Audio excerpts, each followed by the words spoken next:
transition va aider conseiller Elisabeth aujourd'hui. Elle vit dans une ferme dans les Vosges. Elle souhaite proposer une chambre à quelqu'un de confiance en contrepartie de services une fois par semaine. C'est en lien, ce n'est pas en lien avec le beurre. Elle voudrait donc trouver quelqu'un dont elle puisse être sûre d'accorder sa confiance et qui aurait notamment des capacités à s'occuper d'animaux de la ferme.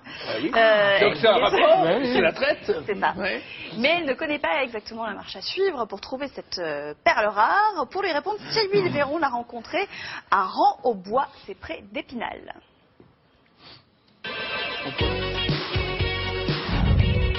Elisabeth vit à Raon-au-Bois, un village près d'Épinal. Elle voudrait quelques précisions légales avant de proposer un hébergement dans sa ferme en échange de services. On a Léon et Biquette. Pour Elisabeth, le paradis sur Terre, c'est une ferme orientée plein sud, avec 1 hectare de terrain, une forêt et une source.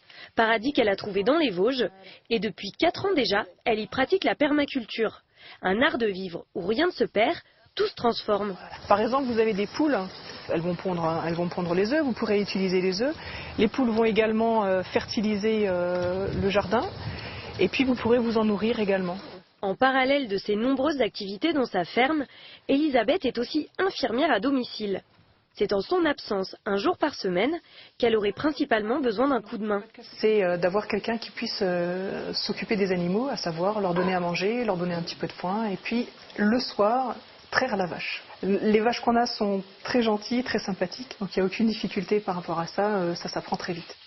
Demander de l'aide plutôt qu'un loyer, le principe la séduit. Elle veut donc mettre une chambre à disposition pendant 1 an. Senior ou étudiant, peu importe, sa seule condition, c'est de trouver quelqu'un de confiance. Finalement, est-ce qu'on sera encore chez nous avec quelqu'un d'autre là? Mais je pense que si la confiance s'installe et si justement c'est une personne ouverte qui a envie d'apprendre, il y a, je pense, pas de souci à intégrer quelqu'un dans la vie de la maison. Marie Mahé, fondatrice d'une plateforme d'échange d'hébergement contre service, vient lui expliquer la marche à suivre pour se lancer dans l'aventure. Voilà, écoutez, je vais vous montrer tout de suite la chambre qu'on va mettre à disposition. Oui, c'est par là. Avant de proposer sa chambre, Elisabeth veut être sûre d'héberger son hôte dans de bonnes conditions. Voilà la chambre que je destine à un futur locataire.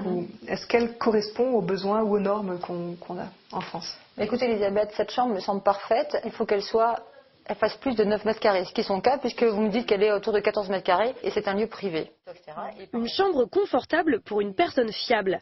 Comment s'en assurer? Les plateformes qui proposent ces échanges réalisent un premier filtre, mais ce n'est pas suffisant. Quand vous recevez les gens chez vous, nous vous conseillons vivement de passer un accord. Notre cabinet juridique peut vous proposer un accord pour 30 € et l'autre partie paiera également 30 €.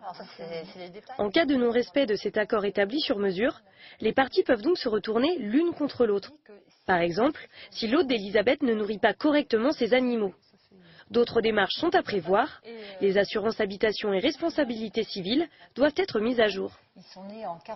Si vous recevez quelqu'un chez vous, il est important de dire à votre assureur, voilà, je suis une personne hébergeante. De l'autre côté, le postulant devra faire exactement la même chose afin que, s'il y arrive quoi que ce soit, vous soyez protégés l'un et l'autre.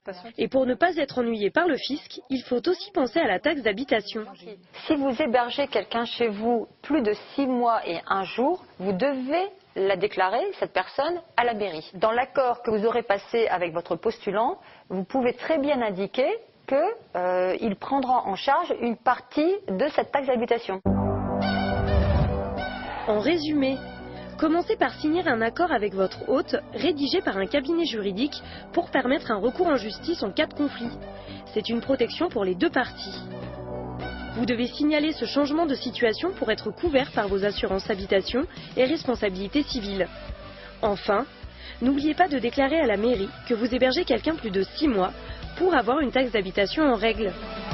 Et on va plus loin en plateau avec nos experts. Du coup, la taxe d'habitation de cette dame, elle va augmenter, non? Normalement, non. La taxe d'habitation, contrairement à ce qu'on nous dit, ce qu'on pense souvent, ça s'applique, ça tient compte de la valeur locative annuelle du bien. Pas du nombre de personnes qu'il y a dans l'habitation. Il y a une taxe par logement et c'est la valeur locative annuelle. Vous savez, c'est des trucs qui ont été faits dans les années 70, ça ne veut plus rien dire, mais c'est comme ça. Valeur locative, c'est-à-dire se loue le bien à l'année. Et puis on applique un pourcentage là-dessus. Sauf dans un cas, hélas, ou tant mieux plutôt, parce que vous allez voir. Et là, Si cette dame, je ne sais pas,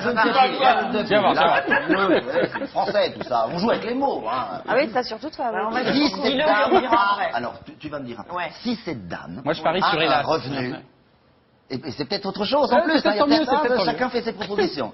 Si cette dame a un revenu inférieur à un certain seuil à l'année, qui est notamment de 24 000 € aujourd'hui, pour une personne seule, elle bénéficie d'un plafonnement de la taxe d'habitation. Ah. D'accord? C'est 3,44%, peu importe le Oui, pourcentage, non, on rentre dans non, les on va détails pas. techniques. En revanche, pour le calcul du plafonnement, on prend cette fois les revenus de toutes les personnes qui logent dans le logement, y compris donc les revenus de cette personne hébergée. Et si l'addition de ces deux revenus-là dépasse le seuil, cette dame sera déplafonnée. Elle ne bénéficiera donc plus du plafond de la taxe d'habitation. Donc, si elle gagne moins de 24 000 € par an, on n'en a pas parlé, je ne connais pas, elle risque d'être, et si l'hébergé, lui, gagne plus d'un certain montant qui dépasse ce seuil, c'est fini, plus de déplafonnement, elle paiera donc une taxe qui n'est pas augmentée. Hélas, tant pis, hein, plutôt hélas. Mais la taxe normale. D'accord. Ouais, hélas. Elisabeth, Mais tant mieux parce que si elle fait appel à un étudiant, il ne va pas gagner grand-chose. Oui, c'est ça. Ah, tu vois, c'est pour ça, c'est mieux, c'est pour ça que j'hésitais. Elisabeth, il faut lui dire, elle a une maison magnifique, bravo à vous. Ah, oui. Elle a l'air de faire une cuisine formidable. Et malgré tout, t'es un peu sceptique. Non, je suis pas sceptique. C'est-à-dire que je suis sceptique sur le fait que ça va pas être facile à trouver, parce que le profil qui est recherché, c'est plutôt un étudiant, et un étudiant à Raon-au-Bois, pardon. Voilà, il faut un pôle d'activité. Ah, bah peut-être des étudiants d'Épinal. Oui, un étudiant d'Épinal, Qui motorisé. viendrait, Parce oui, que c'est ça, ouais. voilà, donc Ou je les dis élèves juste que agriculteurs, futurs agriculteurs. c'est pas Je sais pas facile, si c'est- et qu'avant d'engager des travaux, de la réflexion pour le loger, etc., essayer de voir déjà si ça mord un peu quand même, parce que c'est pas facile de trouver un étudiant quand on est retiré des centres d'étudiants des grandes villes.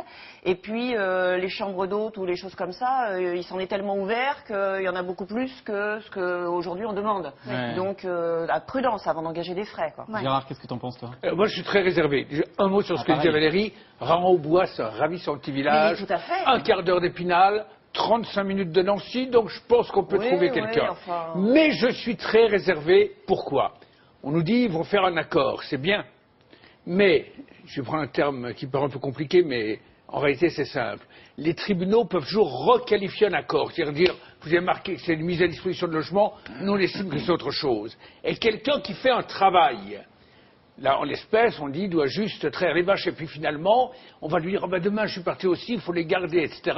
Quelqu'un qui fait un travail, à partir du moment où on considère qu'il y a une vraie relation, quasiment entre un employeur et un salarié, le tribunal peut requalifier cela, dire, mais c'est pas un contrat de prêt de chambre, c'est un contrat de travail, et vous devez le SMIC, etc., et vous devez l'URSSAF et tout. Et donc, c'est tellement fragile, on est tellement sur... Est-ce qu'effectivement, s'il respecte l'accord, c'est juste une demi-journée, va s'occuper, et puis sinon on se retrouve sur quoi? Sur un loyer, là aussi les impôts peuvent lui dire, eh ben, on va le recalculer sur la location que vous devriez demander, un contrat de travail, donc honnêtement, il faut vraiment se dire au cordeau sur la convention qui est prise au début, sinon je pense qu'il y a un vrai danger. Est-ce qu'il ne faut pas faire un préaccord, du coup, avec le fisc? Tu sais, ça se fait parfois, tu vas au devant pour éviter les problèmes. Tu dis, je suis carré là-dessus. Franchement, je suis plutôt sceptique sur le fait de faire un contrat, parce que je me dis, est-ce que ça peut pas se gérer comme pas ça de de contrat, gré à ça devient un gré? contrat de travail. C'est quelqu'un qui travaille, qui fait quelque chose concrètement dans votre exploitation, c'est un contrat de Non, mais travail. là, Et comme c'est pas écrit... Là, il y a un contrat. Non, mais là, il y a un Oui, contrat au départ. mais pour répondre à Thomas, comme c'est pas un contrat écrit, c'est présumé être un contrat à durée indéterminée à plein temps. Vous lui devez le SMIC. Ah oui. Mais alors, donc elle a vraiment raison. c'est le conseil à donner à l'étudiant, ça, alors. voilà. Oui, on ne de fait dire pas de contrat. gré à gré. Ça sert à rien. C'est ça. Entre amis, on est entre amis. Bon, on espère. Elisabeth, tenez-nous au courant quand vous aurez trouvé la perle rare. On en reparlera évidemment. Et puis, si vous avez besoin, vous aussi, qu'on envoie une équipe chez vous, vous nous envoyez un message à domicile@laquotidienne.net et on se déplacera pour vous aider à résoudre vos petits soucis. Est-ce que je peux dire un mot? Il est trop tard. Vas-y. Fabien a parlé de quelque chose de très important. On peut demander un avis aux impôts avant. Oui. Pour toute question, ça s'appelle un rescrit. On peut demander aux impôts de faire un document disant bon, on est d'accord là-dessus. Et ils ne peuvent jamais revenir dessus. C'est dans la loi maintenant, un rescrit de l'administration fiscale, c'est un document acceptant une position que vous avez, c'est terminé, c'est définitif. Donc quand vous avez un doute sur quelque chose, vous allez aux impôts, vous remettez ça par écrit, ils vous répondent par Et écrit. je crois même que s'ils ne prennent pas le temps de répondre parce qu'ils sont débordés ou autres, à partir d'un certain délai de un mois, c'est accepté. C'est considéré comme un accord de leur part. C'est très bien, ça. Oh, c'est cool ça. Donc il faut aller dans son centre des impôts. Oui, Voilà. oui, dès Se qu'on mettre a directement un sur doute, le on y va. Puis c'est toujours tellement bien d'attirer leur attention sur nous que... Ben oui, Comme ça, t'as un petit contrôle fiscal.